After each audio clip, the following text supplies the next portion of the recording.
Hello students, तो चलो देख लेते हैं बीएससी सेकेंड ईयर के। ये है जूलॉजी का सेकेंड पेपर। हमने क्या है आपके आज टॉपिक माइक्रो इवोल्यूशंस। हमने इवोल्यूशंस के एविडेंस का क्लास देख लिया था, नीचे लिंक दे रहा हूं, आप वहां से रीड करके उसको देख सकते हैं।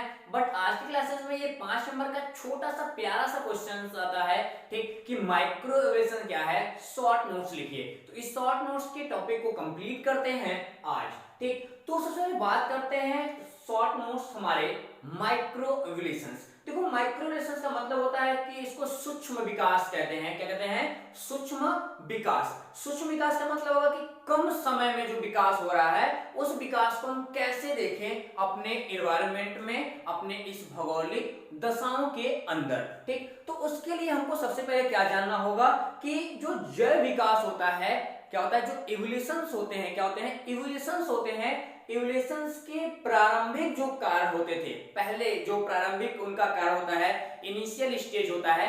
इवोल्यूशंस के इनिशियल स्टेज में सबसे फर्स्ट टॉपिक आता है वेरिएशन। क्या आता है? वेरिएशन। वेरिएशन कहां से निकल के आएगा? वेरिएशंस निकल के आते हैं उत्परिवर्तन से। कहां से आते हैं? उत्परिवर्तन यानी म्यूटेशन। म्यूटेशन के बाद हमारा क्या होता है? रिकॉम्बिनेशन। रिकॉम्बिनेशन से आएंगे। रिकॉम्बिनेशन के बाद क्या आएगा? Natural selection. क्या आएगा? Natural selection. नेचुरल सिलेक्शन हो गया। अब ये जो कारण है, ये छोटे छोटे जो इफेक्ट हैं वो लगातार अलग अलग ऑर्गेनिज्म में पड़ते रहते हैं। जब अलग अलग ऑर्गेनिज्म में लगातार यही एक्टिविटी होते रहते हैं तो एक एरिया में पूरे एक्टिविटी हो रहा है, एक पूरी पॉपुलेशन में एक्टिविटी हो रहा है, उनमें वेरिएशन दिखाई दे रहा है, उनमें पूरी म्यूटेशन हो रहा है, उनमें रिकॉम्बिनेशन हो रहे हैं, उनके अंदर पूरा पूरा जो हमारा नेचुरल सिलेक्शन हो रहे हैं। तो ये सारे एक्टिविटी देखते देखते क्या होता है कि एक जो हमारा जीन पूल होता है, जीन पूल में धीरे धीरे परिवर्तन उत्पन्न होने लगता है। क्या होता है? जीन पूल में एक समष्टि में, एक एरिया में, जैसे आपका पूरा एक सिटी हो गया, सिटी के सारे लोगों में वेरिएशन हो गया, म्यूटेशन हो गया, रिकॉम्बिनेशन हो गया, नेचुरल सिलेक्शन होने लगा। ये सारा एक्टिविटी जब एक सिटी में दिखाई देने लगेगा तो उस सिटी के लोग के जो जीन पूल होते हैं उनमें लगातार चेंज होने लगते हैं, चेंजिंग आने लगता है। इसी लगातार चेंजिंग को हम माइक्रो इवोल्यूशंस कहते हैं। क्या कहते हैं? माइक्रो इवोल्यूशंस यानी सूक्ष्म विकास का नाम देते हैं। ये रहा इसका डिफिनीशन। और आपको बता दें स्टूडेंट, यदि आप चैनल में पहली बार आए हैं जिनको सब्सक्राइब करके बेल आइकन को प्रेस कर दीजिए ताकि ऐसे क्लास की नोटिफिकेशन मैं लगातार आपको देता रहूं। कई स्टूडेंट्स कहते हैं कि सर आपका तो नोटिफिकेशन ही नहीं मिल पाता, क्लास अपलोड हो जाता, हम लोग देख ही नहीं पाते टाइम से। लेकिन आप नोटिफिकेशन का बेल कंप्लीट करिए, सब्सक्राइब के बटन को कंप्लीट करिए और अपने दोस्तों को बताइए। कॉलेज खुल गए हैं, ये लगभग तीसरा चैप्टर चल रहा है, ठीक। इसके बाद हम चलेंगे अगले टॉपिक में, ठीक।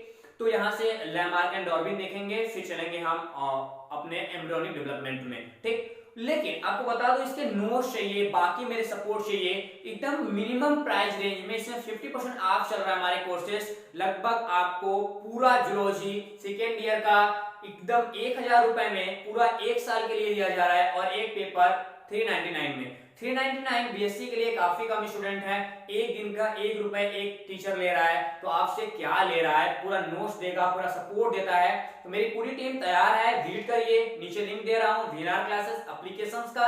आप वहां पे जाइए, प्ले स्टोर से डाउनलोड करिए और वहां पे हमको बताइए कि आप किस ईयर के हैं। आपको पहले फ्री बंडल देते हैं, आप वहां से देख लीजिए, फिर मेरे कोर्सेज के अंदर आइएगा, ठीक। चलते हैं अपने टॉपिक की तरफ। तो डिफिनीशन कंप्लीट करने के बाद हमने ये देखे कि एक जीन पूल में जो चेंजिंग हो रहा है, ठीक, एक सिटी में जो चेंज हो रहा है उसको माइक्रो इवोल्यूशंस कहते हैं।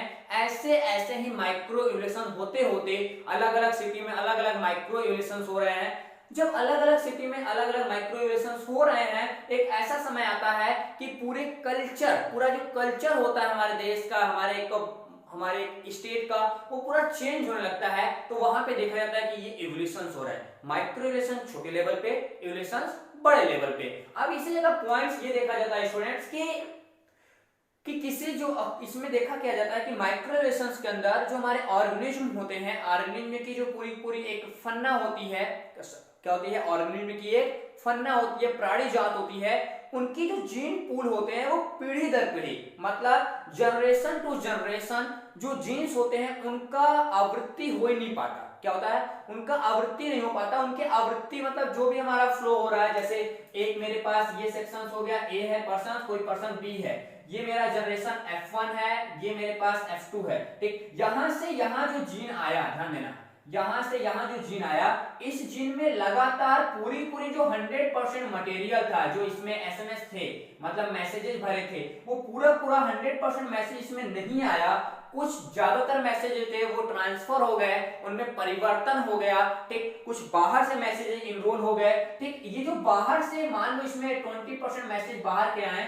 ये जो नया ऑर्गेनिज्म बनेगा, ये नए ऑर्गेनिज्म में स्पेशली 80:20 का मैसेज जो होगा परसेंट का, वो आने लगेगा। ऐसे ही आगे जाते जाते अब हमारे पास क्या बनेगा, यहां से दूसरा कोई मेरे पास F3 हो गया, F3 जनरेशन है, क्या है, F3 जनरेशन में हमारे पास C मिला, C में क्या होगा, यहाँ पे 80% आया था, ठीक। अब क्या होगा, इसका 20% और नया आ गया, मतलब ये कितना बचा, ये 60 बच गया, इस वाले के साथ 60, मतलब A का इसके अंदर केवल 60% ही, कितना स्टूडेंट, केवल 60% ही एसएमएस बचे रह गए, ठीक। ऐसे ही मेरे पास क्या आया, डी आएगा, डी में क्या होगा, F4 सीरीज आएगा, जनरेशन 4 आएगा। जनरेशन 4 में क्या देखा जाएगा कि यहां से यहां वाला जो होगा 20% और कम हो जाएगा, केवल 40% ही मैसेज ही बचेंगे। ऐसे करते करते दिन पे दिन धीरे धीरे धीरे धीरे उनमें नियमित छोटे छोटे चेंजेस होते रहते हैं। यही छोटे छोटे चेंजेस आगे चल के एक इवोल्यूशंस का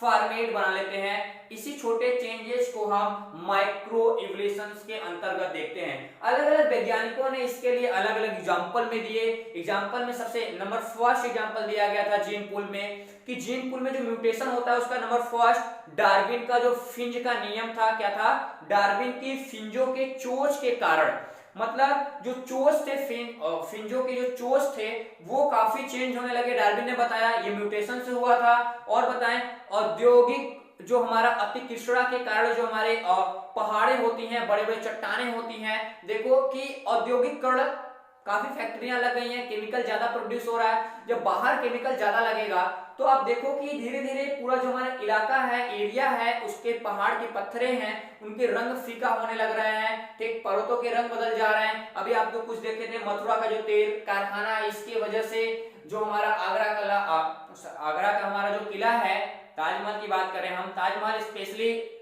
काफी चेंज हो गया था, उनकी कलर काफी पीले पड़ने लगे थे, तो उसको बाद में फिर केमिकली कंट्रोल किया गया। तो ये सब क्या है, ये औद्योगिक के कारण भी इनमें काफी चेंज हो रहे हैं। दूसरा तीसरे प्रोसेस में चलते हैं, डीडीटी, ठीक। जो हमारा डीडीटी एक कीटनाशक होता था, पहले देखा जाता था जो इंसेक्ट थे उन पे डीडीटी डाला जाता था, वो मर जाते थे।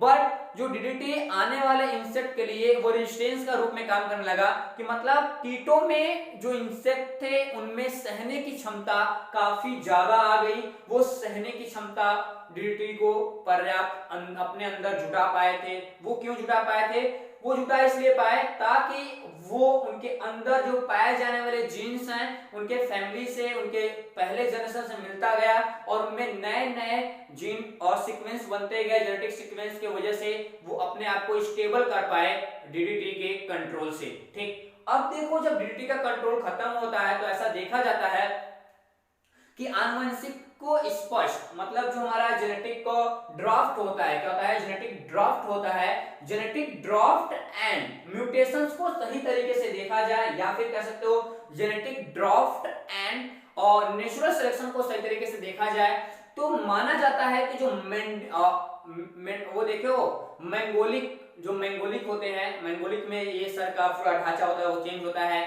ठीक। वो भी एक नेचुरल सिलेक्शन का देन है। लेकिन ऐसा देखा जाता है कि हमारे इस माइक्रो इवोल्यूशंस के अंदर जो genetic draft and natural selection है, क्या है, genetic draft and natural selection है, इन दोनों बेसिस पे यदि मेंडल के बेसिस पे हम देखें तो मेंडल की जो जीन पूल थे, जीन पूल में जो जीन का पूरा फ्लो था, जैसे मैंने बताया कि F1, F2, F3, F5 हमारे पास आएगा तो फिर क्या होगा, इसका 20% ही बच जाएगा, बाकी नए आ जाएंगे। ये पूरे के पूरे म्यूटेशंस को कंट्रोल, वो कोऑर्डिनेट करते हैं केवल दो ही रूल। नंबर फर्स्ट हमारा जेनेटिक ड्रॉप एंड नंबर 2 हमारे पास क्या आएगा, हमारा नेचुरल सिलेक्शंस। उसके बाद म्यूटेशंस काफी आ जाएगा कभी कभी, तो इसके अंदर से इसी जगह पूरा 100% नहीं चेंज होगा तो 20% से 30% या 50% चेंज हो गया।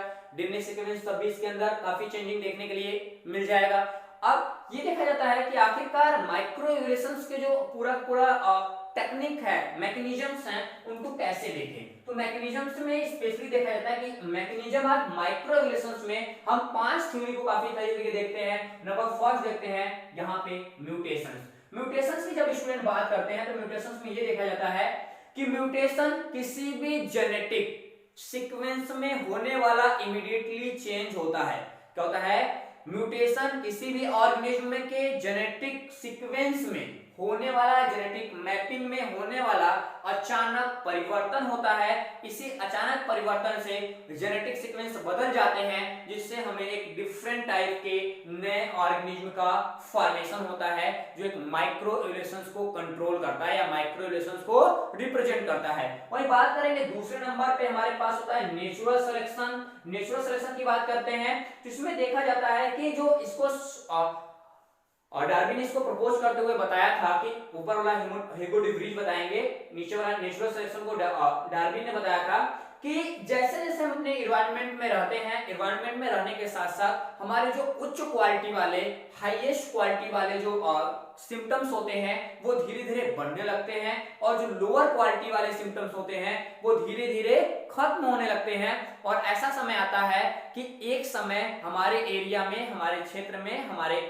समष्टि में, फन्ना में स्पेशली हाईएस्ट क्वालिटी वाले ऑर्गेनिज्म देखने के लिए मिलेंगे। उसको कहते हैं नेचुरल सिलेक्शन। उसके बाद यहाँ पे जीन फ्लो की बात कर रहा है। जीन फ्लो जस्ट हमने अभी समझाया आपको कि जैसे जैसे उनका जीन फ्लो करता जाएगा उनमें धीरे धीरे म्यूटेशंस होते जाएंगे। जेनेटिक ड्राफ्ट का मतलब होता है स्टूडेंट्स कि हमारे पास ढेर सारे जेनेटिक सीक्वेंस लगे हैं, उनमें अचानक कोई भी सीक्वेंस चेंज हो गया।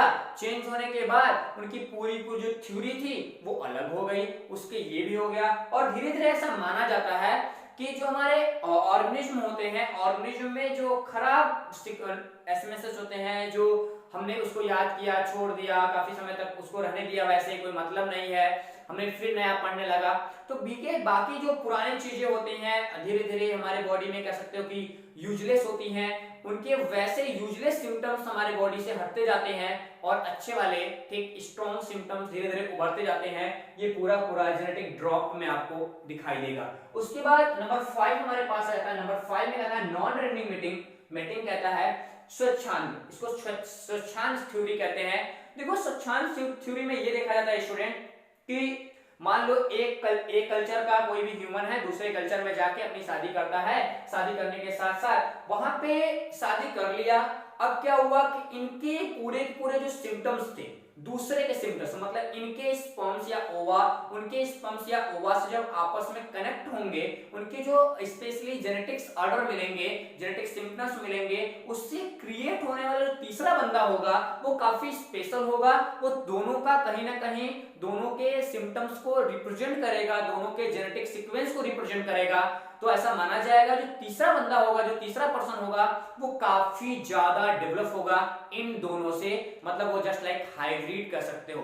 जस्ट लाइक जैसे कोई इंडिया से है, वेस्ट इंडीज जा रहा है, वेस्ट इंडीज शादी कर रहा है, इंडिया का इंग्लैंड से कर रहा है, उनके जो बच्चे होते हैं उनमें यूनिकनेस जो होती है तो काफी ज्यादा अच्छे से देखने के लिए मिल जाती है। रीजन क्या है? वहां पे जेनेटिक मटेरियल। ठीक, तो इसको हम नॉन रैंडम स्पेशली मैटिंग के नाम से जानते हैं। ये होता है हमारा माइक्रो इवोल्यूशंस, कम समय का इवोल्यूशंस ही माइक्रो इवोल्यूशंस कहलाता है।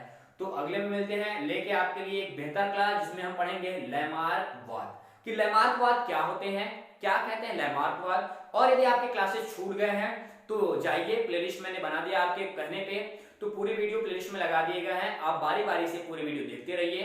और एक चीज बता दो स्टूडेंट, मैं क्लासेस लंबा लेता हूं इसका मतलब ये नहीं कि क्लासेस में हम लोग टॉपिक टाइम बर्बाद करते हैं। टॉपिक का मतलब होता है कि किसी भी टॉपिक को समझना। मैं बायोलॉजी इसलिए नहीं पढ़ाता कि आपको पढ़ना चाहिए, मैं बायोलॉजी इसलिए पढ़ाता कि आपको जानना चाहिए। कहीं मैं अभी बाकी लोगों को देख रहा हूं कि आपका टाइम तो कैसे आप पढ़ते हैं कि नहीं पढ़ते हैं उनसे हमको तो नहीं पता, बट एक चीज ध्यान देना कि आप टाइम उसी जगह दो, चाहे मेरे यहाँ दो चाहे किसी यहाँ दो, टाइम उसी जगह दो जहां पे आपको बेहतर चीज मिल सके। आप फालतू का अपना टाइम बर्बाद मत करो, क्योंकि स्टूडेंट लाइफ है, स्टूडेंट लाइफ में टाइम का बहुत ज्यादा इंपॉर्टेंस होती है। मैं आपको बराबर रिकमेंड करता हूं कि देखो, जो टीचर्स टॉप समय ले रहा होगा, उसकी लॉन्ग वीडियो होगी, वो कहीं ना कहीं आपको कुछ एक्स्ट्रा मटेरियल दे रहा होगा, तभी वो लॉन्ग वीडियो होगा। मैं अभी बाकी लोगों के, बाकी टीचरों का उनका नोट्स देख रहा था, उनकी वीडियो देखा दो चार, उसमें क्या था कि वो डायरेक्टली बुकों से डायरेक्टली, मतलब एकदम कुछ नहीं है, डायरेक्टली बता के चले जा रहे हैं, उनपे व्यूज काफी ज्यादा हैं। तो ऐसा क्या है, यदि आप कम पढ़ना चाहते हैं, अपनी थ्योरी को नहीं इंक्रीज करना चाहते हैं, नहीं नॉलेज को इंक्रीज करना चाहते हैं, तो बेस्ट ऑफ लक, आप बने रहिए। नहीं तो एक टीचर प्लेटफॉर्म खोजिए, किसी टीचर्स को आप लगातार वहां पे डटे रहिए, और अच्छे से वो टीचर पूरा आपको वीडियो कंप्लीट करेगा ही करेगा, क्योंकि वो भी जानता है कि बच्चे मेरे आसरे बैठे हैं, तो उनका दायित्व बनता है कि वो लंबे समय तक अपने वीडियो को पूरा कंप्लीट करा सके। ओके, ये बात आपको नोटिस किया था, मैं बता दिया। ठीक, तो मिलते हैं नए क्लास में लेके लैमार्कवाद, तब तक के लिए आप सभी को जय हिंद।